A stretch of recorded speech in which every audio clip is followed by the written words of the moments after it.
Bonjour à tous, bienvenue sur Djamana TV, votre télévision numérique qui vous accompagne partout. Voici votre JT Djamana Info. Découvrons ensemble les titres de cette édition. Sport, football, suspense en Ligue 1. Boaké Football Club surprend la SEC Mimosa en s'imposant 1-0 au stade de la Paix de Boaké lors de la 26e journée du championnat. Littérature, Boaké ouvre la voie au Salon international du livre d'Abidjan. Sous le thème Boaké fait son Sila, cet événement littéraire a rassemblé des personnalités influentes pour célébrer la passion du livre et de la lecture. Société, inauguration d'un funérarium moderne à Boaké. Le leader du secteur des pompes funèbres en Côte d'Ivoire dévoile ses nouvelles infrastructures en présence des autorités locales. Boaké Football Club a surpris la SEC Mimosa, leader de la Ligue 1 ivoirienne, en s'imposant 1-0 au stade de la Paix de Boaké. Cette victoire, lors de la 26e journée de ce championnat, permet aux hommes du président Issa Diabaté de renforcer leur position pour le maintien en Ligue 1. La rencontre a rapidement pris une tournure favorable pour le BFC. Dès la première minute, Serge Kouakou a parfaitement servi Ibrahim Koné qui a marqué l'unique but du match d'une tête bien placée. Après cette ouverture du score, Boaké FC a su protéger son avantage malgré les nombreuses tentatives des jaunes et noirs. Avec 55 points avant le coup d'envoi, une victoire aurait suffi aux hommes de Julien Chevalier pour s'assurer le titre de champion de Côte d'Ivoire. Comme on découvre les calendriers au jour le jour, on est obligé d'anticiper ce qu'on va nous sortir comme difficulté à venir. On entend un peu de tout. Si on se met à jouer tous les 3 jours en fin de compétition, il peut y avoir des blessés. Donc on a fait le choix de préserver des joueurs dans leur intégrité et d'espérer que sur leur fraîcheur, ils allaient nous apporter. Ça n'a pas suffi, donc il va falloir continuer à aller chercher des points pour aller chercher le titre. Et surtout maintenant, bien récupérer pour enchaîner mercredi en Coupe nationale, encore à Boaké. Sous la direction du coach Fofana Sekou, Boaké FC a obtenu un succès méthodique qui lui permet de grimper à la 9e place. Sur l'aspect cognitif, sur l'aspect mental, ça solidifie l'équipe pour la suite d'un championnat qui va se jouer de bout en bout jusqu'au soir de la 30e journée. Voilà. Mais c'est un match capital. On savait qu'on avait affaire à une équipe très solide de la SEC, mentalement, physiquement, techniquement et tactiquement. Il fallait les cueillir à froid, c'est ce qu'on a réussi à faire. Comme contre la FAT, 5e minute, 48e, là on marque à la 3e minute. On savait qu'on avait un bloc équipe défensive très solide. Donc on avait empêché sur le plan mental, sur le plan cognitif. On a fait un travail, une semaine type d'entraînement cognitif et d'entraînement mental qui a beaucoup payé aujourd'hui. Les enfants ont frôlé la résilience pour pouvoir maintenir le score. Bravo aux garçons pour la continuation. Cette performance relance leurs espoirs de maintien en Ligue 1. Aujourd'hui, on a vu une grande équipe de Boaké FC qui n'a pas relâché.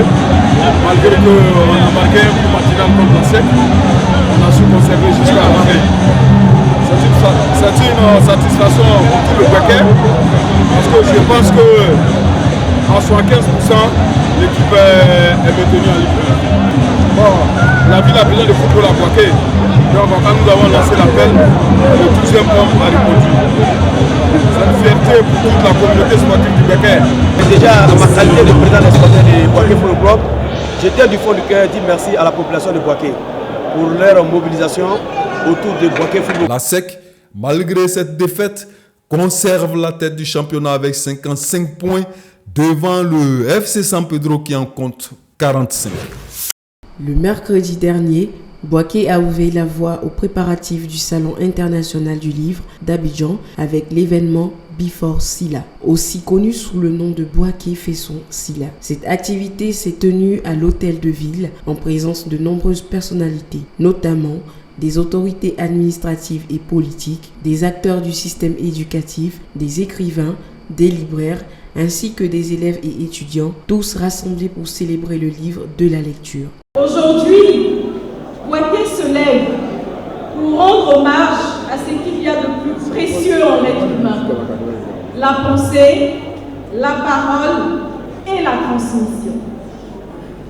Et en disant ces mots, nous affirmons une conviction que bâtir une société, c'est d'abord bâtir des hommes. La lecture forge les consciences. Ange Félix Dapri, commissaire général du SILA, a expliqué que le concept de ville haute a pour objectif de rapprocher le salon des habitants des régions provinciales. De quelques années de cela, on a démarré l'expérience avec la région du Togo. Ensuite, il y a eu la ville de San Pedro, puis la ville de Grand Bassam. Et cette année, l'année dernière, la ville de la région du Cavali. Et cette année, c'est la ville de Bouaké.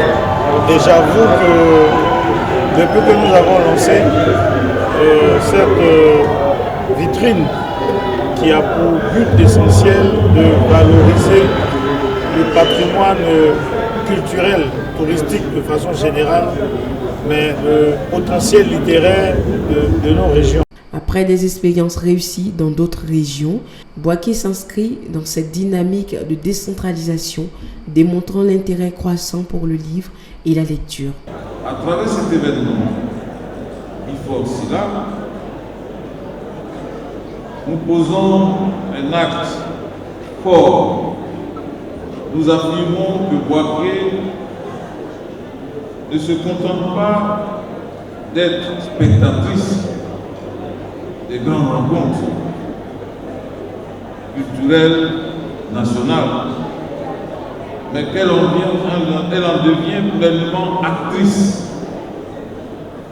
Nous voulons faire de cette étape un rendez-vous incontournable, un moment de mobilisation collective autour du livre.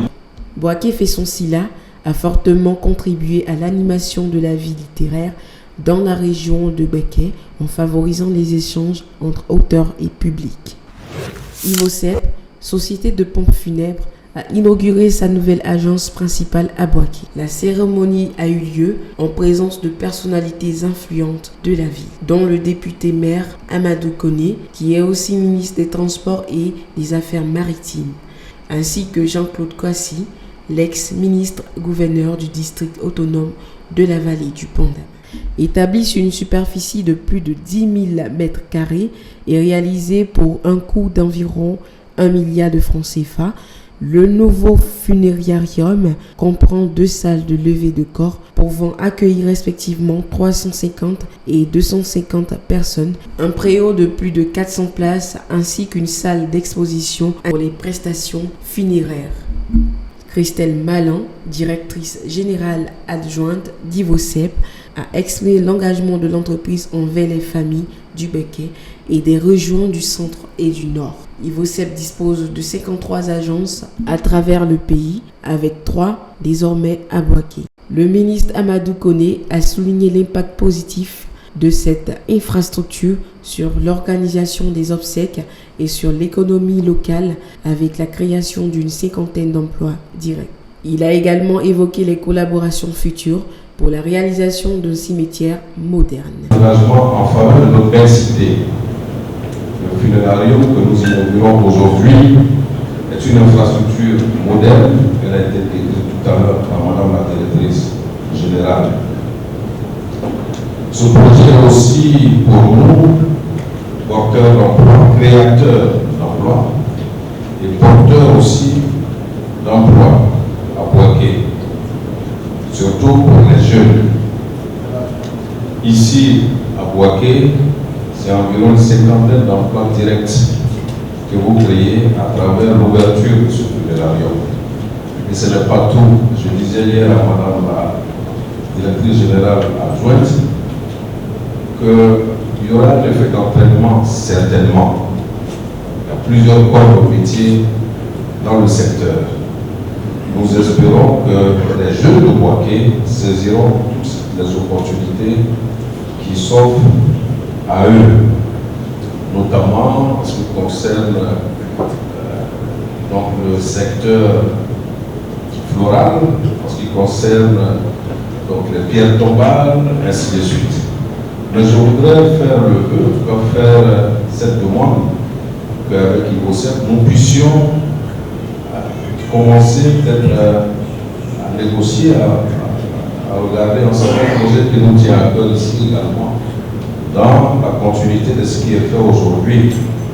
Il s'agit de voir à quelle mesure nous pourrons sceller un partenariat public-privé entre la mairie et IVOCEP dans la réalisation d'un cimetière moderne dans la ville de Bouaké. Jean-Claude Kouassi, le tout nouveau président du conseil d'administration du port autonome de San Pedro, a salué l'importance sociale de cette infrastructure, rappelant qu'il s'agit d'un espace dédié au respect de la dignité humaine. Nous sommes réunis ce matin pour inaugurer une œuvre qui mêle la technicité et la beauté d'une réalisation architecturale à la profonde humanité de sa vocation. En effet, nous ne célébrons pas ici une activité commerciale ordinaire, mais la mise à la disposition de nos populations d'un lieu essentiel au respect de notre dignité, au respect de nos morts, ainsi qu'au recueillement et à la prière. La cérémonie s'est conclue par la coupure du ruban inaugural et la visite des installations marquant un nouveau chapitre pour IVOCEP, présent en Côte d'Ivoire depuis plus de 60 ans. Bienvenue à Bouaké, au cœur de la Côte d'Ivoire, où l'avenir du football ivoirien prend forme. Aujourd'hui, nous vous invitons à découvrir la Légende Academy Football, un centre de formation unique qui marie sport et études pour offrir une voie royale aux jeunes talents de demain. Nous rencontrons le président de la Légende Academy Football, un visionnaire passionné par l'éducation et le sport. Je dirais que c'est le courage, le courage, le travail, parce que vraiment je veux faire sortir beaucoup de joueurs professionnels à Bouaké. Et aussi en Côte d'Ivoire, bien sûr. Mission de former les jeunes footballeurs. Vraiment, je sais que le rêve de tout jeune, c'est d'être footballeur professionnel. Donc, les jeunes académies veulent participer à la réalisation de leurs rêves. Être des joueurs professionnels, jouer dans les plus grands clubs. Sous la direction d'un coach expérimenté, les jeunes académiciens bénéficient d'un encadrement technique rigoureux. Préparation pour une tournée en Suède, pour une compétition qu'on appelle Gotia Cup, qui va se dérouler en juillet. Nous sommes en train de préparer les enfants. Nous sommes une jeune académie, nous sommes en train d'apprendre. Donc il faut éduquer les enfants, il faut leur expliquer comment se comporter déjà, à être professionnel. Le plus important pour nous, c'est d'être fair play. Ce centre de formation de qualité ouvre ses portes aux jeunes de 6 à 18 ans, promettant de transformer les talents en véritables pépites pour le football ivoirien. À Bouaké, la Légende Academy Football incarne la promesse d'un avenir brillant pour le football et l'éducation en Côte d'Ivoire. En cultivant l'excellence à l'école et la performance sur le terrain, elle offre à chaque jeune la possibilité de viser haut et de réussir. Légende Academy Football Club, là où les rêves deviennent réalité.